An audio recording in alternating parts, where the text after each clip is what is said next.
அனைவருக்கும் இனிய வணக்கம். சுரண்டை சாந்தி ஐஏஎஸ் அகாடமி சார்பாக வணக்கங்களை தெரிவித்துக் கொள்கிறேன்.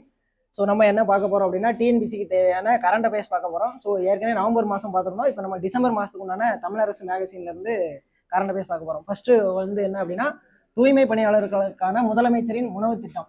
ஸோ தூய்மை பணியாளர்கள் காலை, மதியம், இரவு 3 நேரம் சுழற்சி முறையில் ஒர்க் பண்ணுறவங்களுக்கு என்ன செய்கிறாங்க அப்படின்னா 3 வேளை உணவு வழங்குறாங்க, தமிழ்நாடு அரசு வழங்குறாங்க.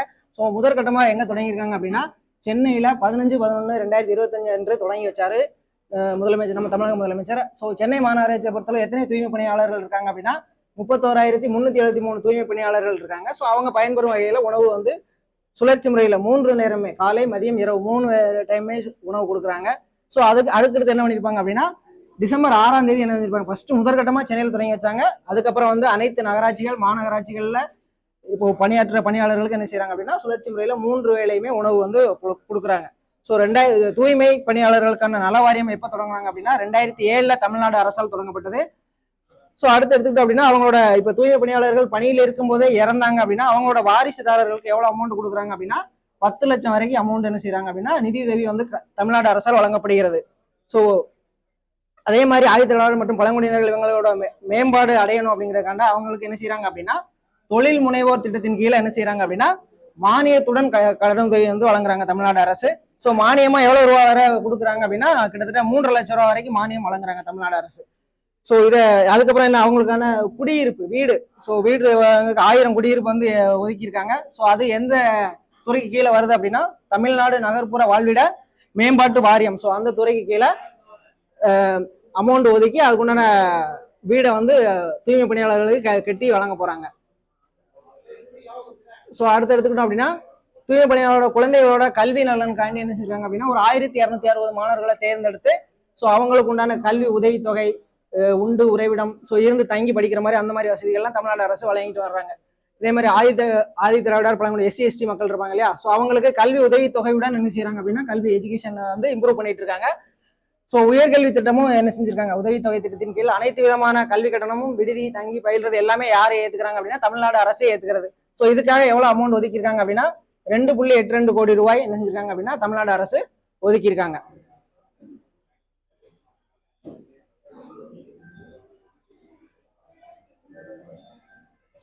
ஸோ அடுத்து எடுத்துக்கிட்டோம் அப்படின்னா, கோயம்புத்தூர் மாவட்டத்தில் செம்மொழி பூங்கா.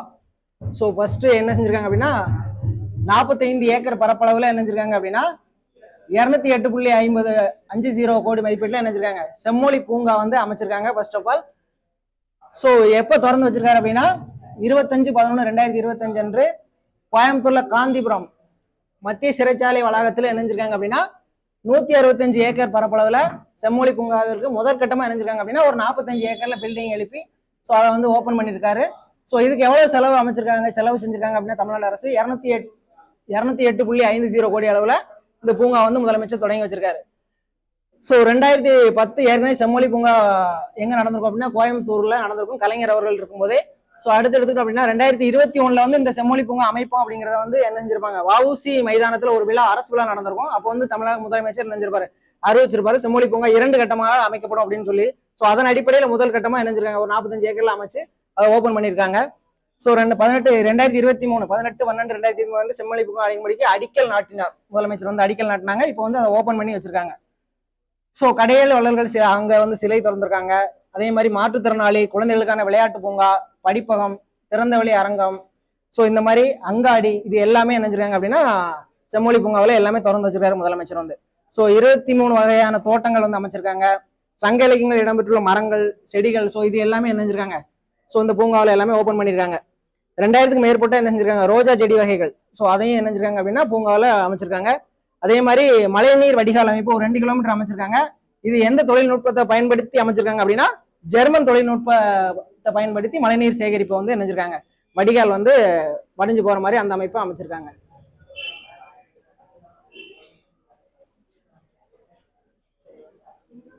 ஸோ அடுத்து எடுத்துக்கிட்டோம் அப்படின்னா கோயம்புத்தூர் தமிழ்நாடு ரைசிங் முதலீட்டாளர்கள் மாநாடு. ஸோ முதலீட்டாளர் மாநாடு எங்க நடந்திருக்கு அப்படின்னா கோயம்புத்தூர்ல நடந்திருக்கு. செம்மொழி பூங்கா ஓபன் பண்ணி வச்சுட்டு அங்கே ஒரு மாநாடு நடந்திருக்கு, முதலீட்டாளர் மாநாடு.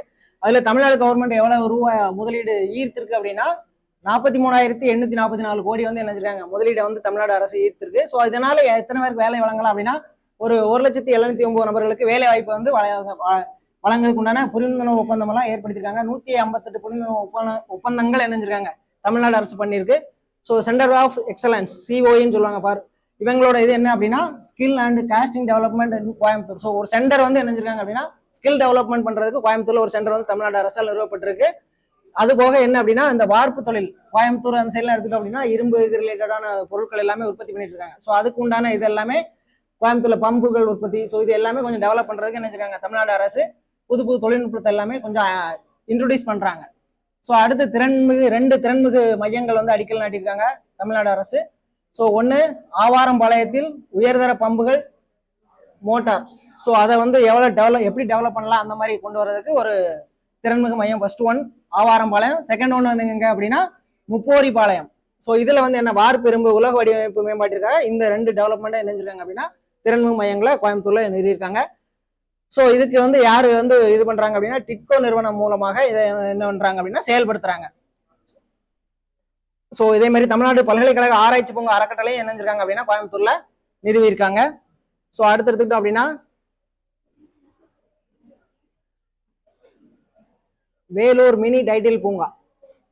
ஸோ ஃபர்ஸ்ட் உங்களுக்கே தெரியும் நம்மளோட டைட்டில் பூங்கா எங்க தொடங்கினாங்க அப்படின்னா சென்னை தரமணியில தொடங்கியிருப்பாங்க. ஸோ இது அது வந்து பெரிய லெவலில் உள்ள டைட்டில் பூங்கா. ஸோ இது மினி டைட்டில் பூங்கா எங்கெல்லாம் தொடங்கிருக்காங்க அப்படின்னா வேலூர்ல தொடங்கிருக்காங்க. 32 கோடி ரூபாய் செலவுல கிட்டத்தட்ட 600 தகவல் தொழில்நுட்ப வல்லுநர்களுக்கு புதிய வேலைவாய்ப்பு வழங்குறதுக்காண்டி தொடங்கி வச்சிருக்காங்க. எப்போ ஓபன் பண்ணார் அப்படின்னா முதலமைச்சர் வந்து 5/11/2025 அன்று நினைச்சிருக்காங்க ஓபன் பண்ணி வச்சிருக்காங்க. ஸோ 2000 ஆண்டு கலைஞர் சென்னையில தான் ஃபர்ஸ்ட் இணைஞ்சிருப்பாரு தரமணி பூங்காவை, தரமணியில டைட்டில் பூங்காவை இணைஞ்சிருப்பாரு, திறந்து வச்சிருப்பாரு.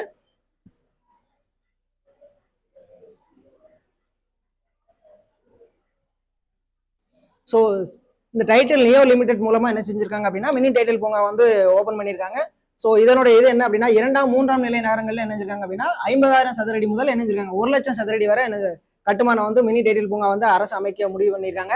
ஸோ இதுவரை திறந்து வைக்கப்பட்ட மினி நகரங்கள் எங்கெல்லாம் மினி டைட்டில் பூங்கா எங்கெல்லாம் திறந்து வச்சிருக்காங்க அப்படின்னா விழுப்புரத்துல 2024 17/2/2024 தஞ்சாவூர் சேலத்துல வந்து 23/9/2024 தூத்துக்குடி எடுத்துக்கிட்டோம்னா 29/12/2024 திருப்பூர்ல 11/8/2025 அடுத்து பட்டாபிராம்ல 22/11/2024. ஸோ ஃபைனலா எங்க ஓபன் பண்ணிருக்காங்க அப்படின்னா வேலூர்ல எங்க 5/11/2025 ஓபன் பண்ணிருக்காங்க. அடுத்து நம்ம பார்க்க போறது என்ன அப்படின்னா அன்பு சோலை திட்டம். அன்பு சோலை திட்டம்ன்றது ஒண்ணும் இல்லை. ஸோ ஒரு குடும்பம் இருக்கு அப்படின்னா ஃபேமிலியில ஹஸ்பண்ட் அண்ட் ஒய்ஃப் 2 பேருமே வேலைக்கு போறாங்க அப்படின்னா மூத்தவங்களை பராமரிக்கிறதுக்கு வழி இருக்காது. ஸோ அந்த மாதிரி விஷயத்துல என்ன பண்ணலாம் அப்படின்னா ஸோ இந்த அன்பு சோலை திட்டத்தில் அவங்களுக்கு கொண்டு விட்டோம் அப்படின்னா அவங்க அந்த தனியா இருக்கிறோம் அந்த ஃபீல் பண்ணாம அங்க எல்லாரும் இருப்பாங்க. ஸோ அங்க யோகா, பொழுதுபோக்கு, இந்த மாதிரி நூலகம், ஸோ எல்லாமே குடும்பத்துல இருக்கிற மாதிரியே அந்த என்ன செய்வாங்க ஃபீல் பண்ணுவாங்க. அதுக்காக தொடங்கப்பட்டதுதான் என்னது அப்படின்னா அன்பு சோலை திட்டம்.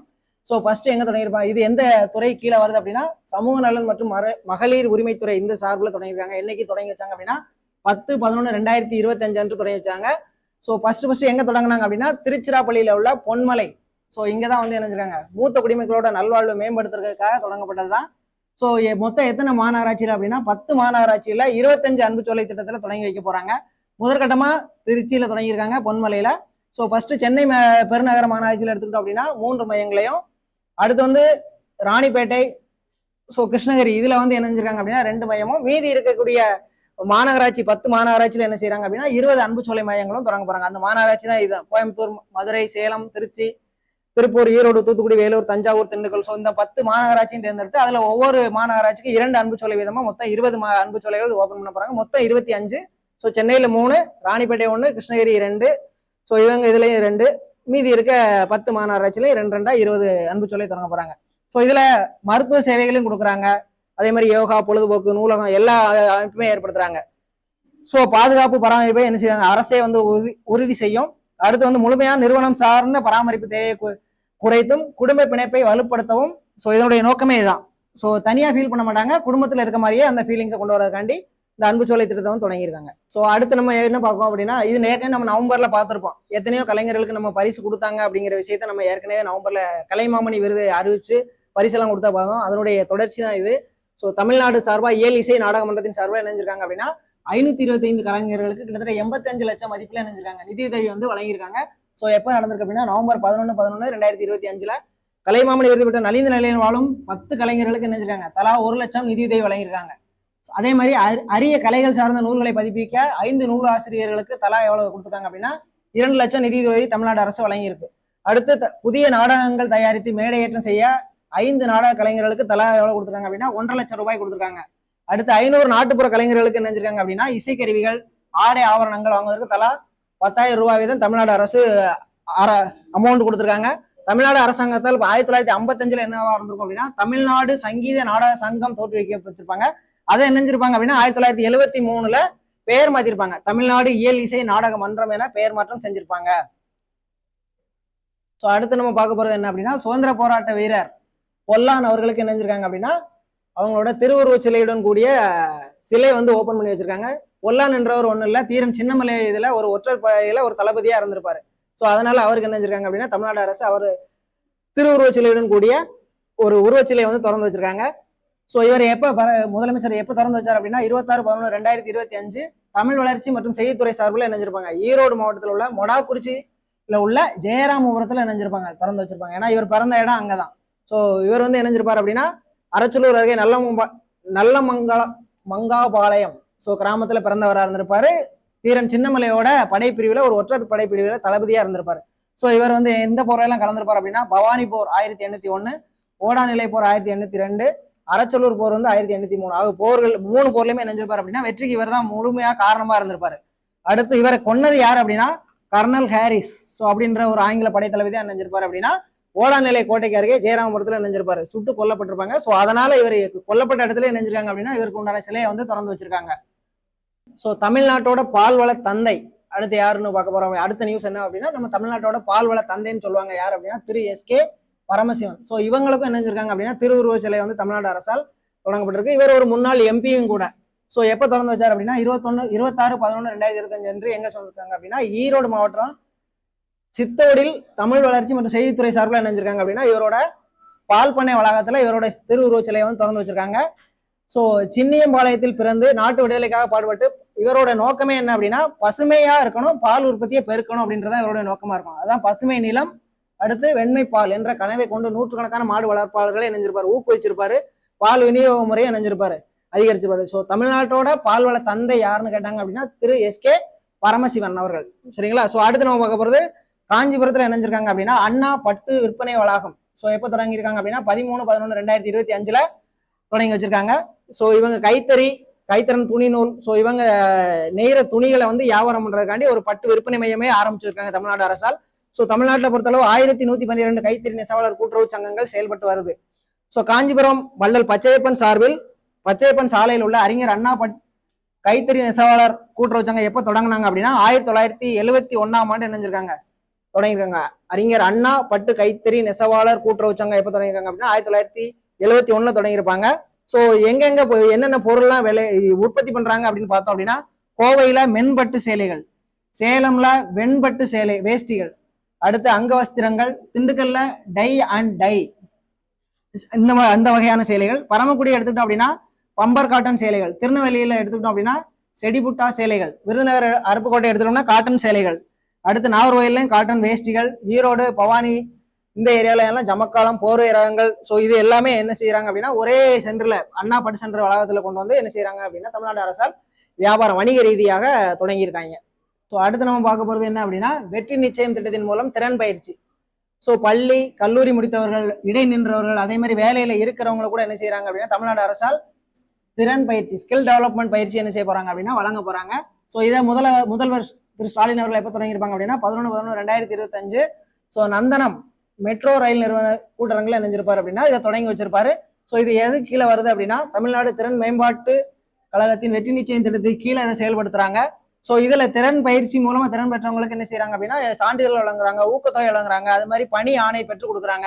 ஸோ இந்த மாதிரி இதனுடைய திறன் பயிற்சி வழங்கும் போதே எவ்வளவு செய்யறாங்க அப்படின்னா 12,000 ரூபாய் என்ன செய்யறாங்க ஊக்கத்தொகையா கொடுக்குறாங்க, பணி ஆணைகள் வழங்குறாங்க. பயிற்சி பெறக்கூடியவர்கள் 72% பேர் என்னவா இருக்காங்க அப்படின்னா பின்தங்கிய பிரிவை சேர்ந்தவர்கள், அதாவது எஸ்சி எஸ்டி ஸோ இந்த மாதிரி இருப்பாங்க இல்லையா. ஸோ அவங்களுக்காண்டி திறன் பயிற்சி கொடுத்து அவங்களுக்கு உண்டான வளர்ச்சி விகிதத்தை என்ன செய்யுது அதிகப்படுத்துறது. தாய்மானவர் திட்டத்துறை பயனாளிகளுக்கும் திறன் பயிற்சி கொடுப்பதில் முன்னுரிமை வழங்குறாங்க. ஸோ ஐஐடி ஸோ அந்த நிறுவனத்தோடையும் சேர்ந்து என்ன செய்ய போறாங்க அப்படின்னா தமிழ்நாடு அரசு ஸ்கில் டெவலப்மெண்ட் தான் வழங்க போறாங்க. ஸோ இது என்ன உயர் தொழில்நுட்ப பயிற்சிகளை எத்தனை பேருக்கு வழங்க போறாங்க அப்படின்னா ஒரு 1000 நபர்களுக்கு அளித்து அவங்களுக்கு உண்டான வளர்ச்சியை வந்து இம்ப்ரூவ் பண்றதுக்காண்டி என்ன செஞ்சிருக்காங்க, தமிழ்நாடு அரசு வந்து ஒரு ஒப்பந்தம் பண்ணியிருக்காங்க. முதலமைச்சர் தன்னுடைய பிறந்தநாள் மார்ச் 1ஆம் தேதி என்ன செஞ்சிருக்காரு அப்படின்னா கனவு திட்டமான நான் முதல்வன் திட்டத்தை நெஞ்சாரு தொடங்கி வச்சிருப்பாரு. ஸோ நான் முதல்வன் திட்டம்ன்றது ஒன்றும் இல்லை, படிக்கிறவங்க இப்போ யூபிஎஸ்சி ஸோ அந்த லெவலில் எல்லாம் இருக்காங்க இல்லையா, ஸோ அவங்க ப்ரிப்பேர் பண்றவங்களுக்கு என்ன செய்வாங்க அப்படின்னா மாசம் ஒரு 7500 ரூபா ஊக்கத்தொகையாக கொடுத்து என்ன செய்வாங்க, கிட்டத்தட்ட 1 இயர் வரைக்கும் அவங்க பீரியட் படிச்சு முடிகிற வரைக்கும் என்ன செய்வாங்க அப்படின்னா எக்ஸாம் வச்சு அதுல செலக்ட் ஆயிருந்தா அதுல போய் என்ன செய்யலாம், ஸோ மந்த்லி அவங்களோட செலவுக்காண்டி ஒரு 7500 ரூபா வரை கொடுக்குறாங்க. ஸோ 4 வருடங்கள்ல இது வேற எவ்வளவு பேருக்கு நம்ம திறன் பயிற்சி ஸ்கில் டெவலப்மெண்ட் வழங்கியிருக்காங்க அப்படின்னா கிட்டத்தட்ட 42 லட்சம் இளைஞர்களுக்கு நினைஞ்சிருக்காங்க திறன் பயிற்சி வழங்கியிருக்காங்க. அடுத்து ஃபேக்டரி ஸ்கில் ஸ்கூல் என்ற தொழிற்சாலை திறன் பள்ளிகள் மூலமாக நினைஞ்சிருக்காங்க. தொழிற்சாலைகளிலேயே பயிற்சிகள் வங்கிகள் மூலமாக கடனுதவியும் ஏற்பாடு செய்து தமிழ்நாடு அரசு கொடுத்து ஸோ மாணவர்களோட வளர்ச்சியை வந்து ஊக்கப்படுத்துறாங்க. ஸோ அடுத்து பக்ரைனில் 3வது ஆசிய இளையோர் பளுதூக்குதல் விளையாட்டு போட்டி. ஸோ இதுல தமிழ்நாட்டை சேர்ந்த வீரர் மகாராஜன் என்பவர் என்ன நினைஞ்சிருப்பார் அப்படின்னா சில்வர் மெடல் வெள்ளி பதக்கம் வந்து வென்றிருப்பாரு. ஸோ அவருக்கு தமிழ்நாடு அரசு எவ்வளவு ஊக்கத்தொகை வழங்கியிருக்கு அப்படின்னா கிட்டத்தட்ட 25 லட்சம் ரூபாய் வந்து ஊக்கத்தொகை வழங்கியிருக்கு. ஸோ இது எது மூலமா வழங்குறாங்க அப்படின்னா தமிழ்நாடு சாம்பியன்ஸ் அறக்கட்டளை மூலமா என்ன செய்யறாங்க, இந்த பரிசை வந்து தமிழ்நாடு அரசு வழங்கியிருக்கு. அதிநவீன உபகரணங்களை வாங்கிக் கொள்ளவும் தங்குமிடம் பயிற்சி வீரர்கள் பயண செலவு இது எல்லாமே என்ன செஞ்சிருக்காங்க தமிழ்நாடு அரசே ஏற்றுக்கொள்ளும். அபிதாபியில 21/11/2025 டு 30/11/2025 வரை உலக சீனியர் கிக் பாக்சிங் சாம்பியன் போட்டி நடைபெறுது. ஸோ இதுல கலந்துக்கிறக்கூடிய வீரர் வீரங்கனைகள் இருக்காங்க இல்லையா, ஸோ அவங்களுக்கு தலா ஒரு நபர்களுக்கு எவ்வளவு கொடுக்குறாங்க அப்படின்னா கிட்டத்தட்ட 1,75,000 காசோலை வந்து தமிழ்நாடு அரசு வழங்குது. அதே மாதிரி உலகத்திறன் விளையாட்டு போட்டியில் பங்கேற்கும் பாரா வாழ்வீச்சு வீராங்கனை செல்வி செரந்தி தாமஸ்க்கு இணைஞ்சிருக்கு செலவின தொகையாக எவ்வளவு கொடுத்துருக்காங்க அப்படின்னா 1,64,500 ரூபாய்க்கு உண்டான காசோலை வந்து தமிழ்நாடு அரசு வழங்கியிருக்கு. ஸோ தமிழ்நாடு சாம்பியன்ஸ் அறக்கட்டளை மூலமாக வழங்கியிருக்காங்க. 2025-26 ஆண்டிற்கான கல்வியாண்டிற்கான மிதிவண்டி வழங்கும் திட்டம். ஸோ துணை முதலமைச்சர் யார் தொடங்கி வச்சா அப்படின்னா உதயநிதி ஸ்டாலின் அவர்கள் 14/11/2025 அன்று சிவகங்கை மாவட்டம் காரைக்குடி அழகப்பா மாதிரி மேல்நிலைப் பள்ளியில் இணைஞ்சிருப்பார் அப்படின்னா உதயநிதி அவர்கள் சைக்கிள் வழங்கி இணைஞ்சிருப்பாரு, ஸ்கூல் பசங்களை தொடங்கி வச்சிருப்பாரு. ஸோ இது யார் வழங்குறாங்க அப்படின்னா பள்ளி கல்வித்துறை மற்றும் பிற்படுத்தப்பட்டோர் மிக பிற்படுத்தப்பட்டோர் மற்றும் சிறுபான்மை நலத்துறை சார்பாக என்ன செய்யறாங்க, அந்த சைக்கிள் வந்து வழங்குறாங்க. ஸோ 11ஆம் வகுப்பு பயிலும் மாணவர்களுக்கு நினைஞ்சிருக்காங்க வழங்கியிருக்காங்க. எவ்வளவு பேருக்கு அப்படின்னா கிட்டத்தட்ட 5,34,017 மாணவ மாணவியர்களுக்கு நினைஞ்சிருக்காங்க அப்படின்னா சைக்கிள் வந்து தமிழ்நாடு அரசால் வழங்கப்பட்டிருக்கு. அரசு பள்ளிகள் மற்றும் அரசு உதவி பெறும் பள்ளிகளுக்கு நினைஞ்சிருக்காங்க. எல்லா படிக்கிற பசங்களுக்கும் +1 பசங்களுக்கு வழங்கியிருக்காங்க. ஸோ இதுக்கு உச்ச வரம்பெல்லாம் எதுவும் கிடையாது, வருமான உச்ச வரம்பு எதுவுமே கிடையாது. ஸோ மாணவிகள் தான் அதிகம். ஸோ சைக்கிள் வந்து வாங்கும்போது எடுத்துட்டோம் அப்படின்னா மாணவர்களை விட மாணவிகள் தான் அதிகம். எங்க போனாலும் மாணவிகள் தான் அதிகமா இருக்காங்க, அதை ஒன்றும் செய்ய முடியாது சரியா. ஸோ சிறந்த அடுத்த 114 பள்ளிகளுக்கு என்ன செய்யறாங்க, விருது திட்டம் வந்து வழங்கிட்டு இருக்காங்க. ஸோ மாவட்டத்தில் உள்ள 3 சிறந்த பள்ளிகளை தேர்ந்தெடுத்து வருஷம் என்ன செய்ய போறாங்க அப்படின்னா பரிசு வழங்க போறாங்க. ஸோ அடுத்து தமிழ் புதல்வன் திட்டம், அதே மாதிரி புதுமை பெண் திட்டம் மூலம் இதுவரை எத்தனை லட்சம் மாணவர்கள் பயன்படுறாங்க அப்படின்னா கிட்டத்தட்ட 8 லட்சம் மாணவ மாணவியர்கள் வந்து பயன்படுறாங்க. அடுத்த திட்டம் அப்படின்னா ஸ்டார்ட் அப் நிறுவனங்களை அதிக எண்ணிக்கையில் உருவாக்கும் டான்சீட் நிதியுதவி திட்டம். ஸோ இதை வந்து தமிழ்நாடு அரசு தொடங்கி இருக்கு. ஸோ தலைமைச் செயல் அலுவலர் ஒரு தலைவர், அவர் தான் தலைவராக இருப்பார் இந்த டான்சீட் அமைப்புக்கு. ஸோ அவர் தலைமைக்கு கீழே என்னது 70க்கும் மேற்பட்ட பணியாளர்களை நியமித்து ஸ்டார்ட் அப் ஸோ அந்த நிறுவனம் வந்து உருவாக்கியிருக்காங்க. கல்வி நிறுவனங்களில் ஃப்ரீ இன்குபேஷன் சென்டர்ஸ், புத்தொழில் நிறுவனங்களுக்கு வழிகாட்ட மென்டார். ஸோ ஒவ்வொரு துறைக்கும் ஒரு தலைவரை தேர்ந்தெடுத்து அதுக்கு உண்டான மென்டாரை வந்து நியமிச்சு ஸோ என்ன டவுட்னாலும் நினைஞ்சுக்கலாம் அப்படின்னா அவங்கள்ட்ட கேட்டுக்கலாம். ஸோ SC/ST தொழில் முனைவர்களை ஊக்குவிக்க பெரியார் சமூக நீதி தொழிலாளர் மையம் வந்து ஆரம்பிச்சிருக்கு தமிழ்நாடு அரசு. அடுத்து எடுத்துக்கிட்டோம் அப்படின்னா பேஸ்டெக் ஸ்டார்ட் அப் நிறுவனங்களுக்கு ரூபாய் 10 கோடி நிதி உதவி. அடுத்து 2 கோடி நிதி உதவியில் கிராமந்தோறும் என்ன செய்ய போறாங்க அப்படின்னா புத்தொழில் மையம் வந்து ஆரம்பிக்க போறாங்க, ஸ்கில் டெவலப்மெண்ட். ஸோ இந்த மாதிரி எல்லாம் இருக்கும் இல்லையா, ஸோ கிராமத்துக்கும் கொண்டு வர போறாங்க. அதுக்கு எவ்வளவு நிதி ஒதுக்கியிருக்காங்க அப்படின்னா 2 கோடி வரைக்கும் ஒதுக்கியிருக்காங்க. அடுத்து 11 நகரங்கள்ல இணைஞ்சிருக்காங்க அப்படின்னா வட்டார புத்தொழில் மையங்கள் வந்து தொடங்கியிருக்காங்க. அடுத்து 4 ஆண்டுகள்ல கிட்டத்தட்ட 43 SC/ST ஸ்டார்ட் அப் நிறுவனங்கள் உட்பட எத்தனை தொடங்கிருக்காங்க அப்படின்னா 212, மொத்தம் 212. ஸோ அதுல SC/STக்கு மட்டும் அவங்களுக்கு மட்டும் ஸ்டார்ட் அப் நிறுவனம் எவ்வளவு கொடுத்துருக்காங்க அப்படின்னா கிட்டத்தட்ட 43 நிறுவனம் கொடுத்துருக்காங்க. இதுக்காக எவ்வளவு ஒதுக்கிருக்காங்க அப்படின்னா 79,49,00,000 தமிழ்நாடு அரசு செஞ்சிருக்கு, முதலீடு செஞ்சிருக்கு. ஸோ தனியார் முதலீட்டாளர்களையும் ஸ்டார்ட் அப் நிறுவனங்களையும் இணைக்கும் வகையில் டேன் ஃபண்ட் அப்படின்ற ஒரு தளம் வந்து என்ன செஞ்சிருக்காங்க அப்படின்னா தமிழ்நாடு அரசு தொடங்கியிருக்கு. இதன் மூலமா எவ்வளவு கொடுக்குறாங்க அப்படின்னா 128,84,00,000 தனியார் முதலீடு வந்து நினைஞ்சிருக்காங்க, தமிழ்நாடு அரசு வந்து ஈர்க்கப்பட்டிருக்கு. ஸோ தனியார் கம்பெனிகள்ட்ட இருந்து 2021 to 32 இருந்த ஸ்டார்ட் அப் நிறுவனம் 2021ல 2032 இருந்த ஸ்டார்ட் அப் நிறுவனம் இப்ப எவ்வளவு இருக்கு அப்படின்னு பார்த்தோம் அப்படின்னா 12,171 நிறுவனமாக இணைஞ்சிருக்கு. உயர்ந்திருக்கு. ஸோ நீங்களே கம்பேர் பண்ணிக்கோங்க. 2021 வெறும் 2032. ஸோ 2026 2025 நம்ம டிசம்பர் பார்த்துட்டு இருக்கோம். அப்ப கிட்டத்தட்ட ஆல்மோஸ்ட் 2026 வந்துட்டோம். ஸோ 12,000 கிட்டத்தட்ட 4 மடங்கு 5 மடங்கு என்னஞ்சிருக்கு அப்படின்னா உயர்ந்திருக்கு. இதுல 6063 நிறுவனங்களில் பெண்கள் நிறுவனர்களாக உள்ளனர். ஸோ பாத்துக்கோங்க. ஸோ கிட்டத்தட்ட பாதிக்கு மேல என்ன செய்யறாங்க அப்படின்னா பெண்கள் தான் சிஇஓ, மெயினான மக்களே அவங்களா தான் இருக்காங்க. அடுத்து ஸ்டார்ட் அப் தரவரிசை பட்டியல் எடுத்துட்டோம் அப்படின்னா 2021 நம்ம தமிழ்நாடு அரசு எத்தனை இடத்துல இருந்துச்சு அப்படின்னா 3வது இடத்துக்குள்ள விருதை நம்ம பெற்றோம். ஆனா இப்ப தற்போது 2022ஆம் ஆண்டு அதுக்கு அடுத்த வருஷமே என்ன செஞ்சோம் அப்படின்னா முதல் இடத்துக்கு வந்தாச்சு. இப்ப வரைக்கும் நம்ம என்ன தெரிஞ்சுட்டு தான் இருக்கோம் அப்படின்னா ஸ்டார்ட் அப்ல முதல் இடத்துல தான் நம்ம இருந்துட்டு இருக்கோம். ஸோ அடுத்து நம்ம பார்க்க போறது என்ன அப்படின்னா 2025ஆம் ஆண்டிற்கான குழந்தைகள் நலன் சேவை விருதுகள். ஸோ எப்போ அறிவிச்சிருக்காங்க அப்படின்னா 27/11/2025 அறிவிச்சிருக்காங்க. ஸோ எந்த அமைப்புகள்லாம் கொடுத்துருக்காங்க அப்படின்னா தஞ்சாவூர்ல இருக்கக்கூடிய அன்னை சத்யா அம்மையார் நினைவு அரசினர் குழந்தைகள் இல்லம், ஸோ அவங்களுக்கு விருது வழங்கியிருக்காங்க. அடுத்து தூத்துக்குடி எடுத்துக்கிட்டோம் அப்படின்னா புனித மரியன்னை கருணை இல்லம், ஸோ அவங்களுக்கு விருது கொடுத்துருக்காங்க. சென்னை எடுத்துக்கிட்டோம் அப்படின்னா அரசினர் கூர்நோக்கு இல்லம். அடுத்து ராமநாதர் எடுத்துக்கிட்டோம் அப்படின்னா மாவட்ட குழந்தைகள் பாதுகாப்பு அலகு. ஸோ விருதுடன் பரிசு தொகையாக எவ்வளவு கொடுக்குறாங்க அப்படின்னா 1 லட்சம் ரூபாய் வரைக்கும் காசோலை வந்து தமிழ்நாடு அரசு வழங்குது. அடுத்து எழுத்தாளர்களை ஊக்குவிக்கும் வகையில் இலக்கிய மாமணி விருதுகள். ஸோ ஏற்கனவே பார்த்தோம் இயல் இசை நாடகம் 3 இது பார்த்திருந்தோம். அதே மாதிரி இலக்கியத்துக்கும் தனியாக என்ன செஞ்சிருக்காங்க அப்படின்னா மாமணி விருது வழங்கியிருக்காங்க. மொத்தம் 3 பேருக்கு தான் கொடுத்துருக்காங்க. ஒன்று மரபு தமிழ், அடுத்து ஆய்வு தமிழ், அடுத்து படைப்பு தமிழ். ஸோ மரபு தமிழுக்கு யாருன்னு எடுத்துட்டோம் அப்படின்னா சென்னையை சேர்ந்த முனைவர் தே ஞான சுந்தரம் அவர்களுக்கு கொடுத்துருக்காங்க. அடுத்து திருவாரூரை சேர்ந்த முனைவர் ராவண காமராஜ் அவர்களுக்கு நினைச்சிருக்காங்க அப்படின்னா ஆய்வு தமிழுக்காண்டி விருது கொடுத்துருக்காங்க, மாமணி இலக்கிய மாமணி விருது. அடுத்து தென்காசியை சேர்ந்த சோமசுந்தரம் என்ற கலாபிரியா, ஸோ இவங்களுக்கு படைப்பு தமிழுக்காண்டி என்ன செஞ்சிருக்காங்க அப்படின்னா தமிழ்நாடு அரசு இலக்கிய மாமணி விருது வந்து வழங்கியிருக்கு. ஸோ அடுத்து நம்ம பார்க்க போறது என்ன அப்படின்னா புதுடில்லியில் 44வது இந்திய பண்பாட்டு வர்த்தக பொருட்காட்சி வந்து நடந்திருக்கு 2025. ஸோ எங்க நடந்துச்சு அப்படின்னா பிரகதி மைதானத்தில் உள்ள ஆம்பி கலையரங்கில் இணைஞ்சிருக்காங்க அப்படின்னா 15/11/2025 என்று நடைபெற்ற விழாவில் இணைஞ்சிருக்காங்க. தமிழ்நாடு நாள் விழாவை செய்தித்துறை அமைச்சர் யார் இணைஞ்சிருக்கா அப்படின்னா குத்துவிளக்கேற்றி இணைஞ்சிருப்பாரு. தமிழ்நாடு சேர்ந்த செய்தித்துறை அமைச்சர் வந்து குத்துவிளக்கேற்றி இந்த விழாவை இணைஞ்சிருப்பாரு அப்படின்னா தொடங்கி வச்சிருப்பாரு.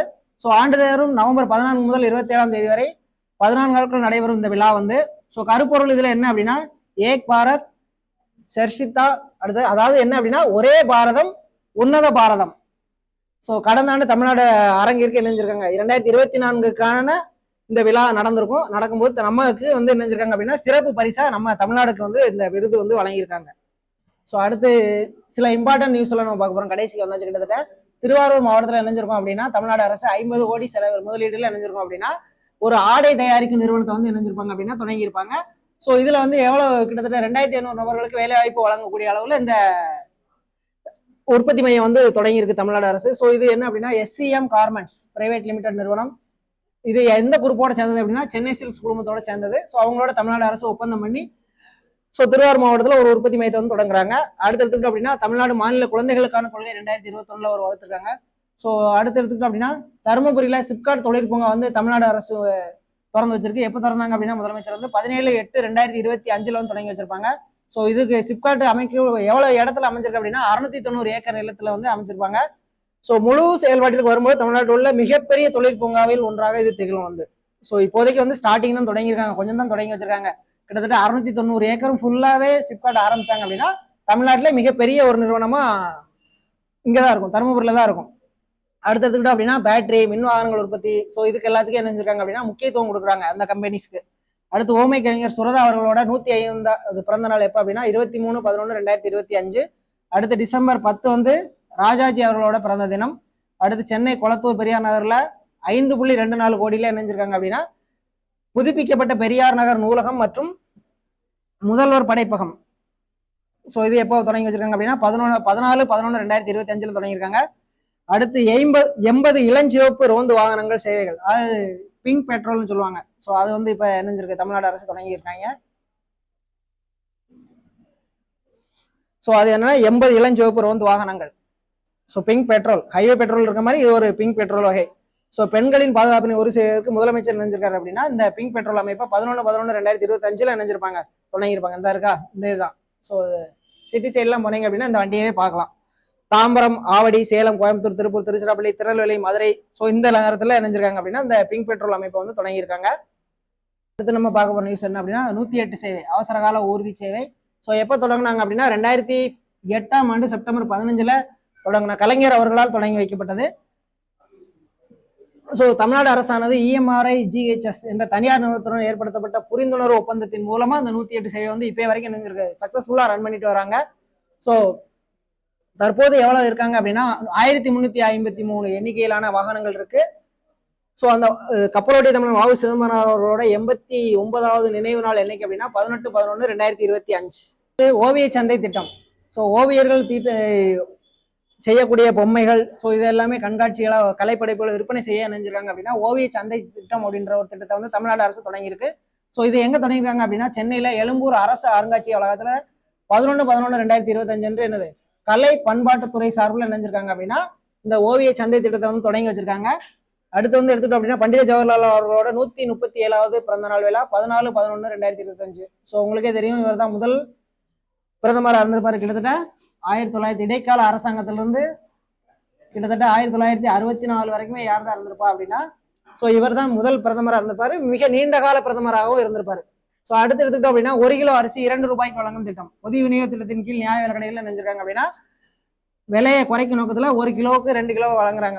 1 கிலோ வந்து 2 ரூபாய் வீதமா வழங்குறாங்க. ஸோ சென்னை தேனாம்பேட்டை அமுதம் சில்லறை அங்காடியில ஃபர்ஸ்ட் எப்போ தொடங்கிருக்காங்க அப்படின்னா 3/6/2006 அன்றே தொடங்கி வைக்கப்பட்டது.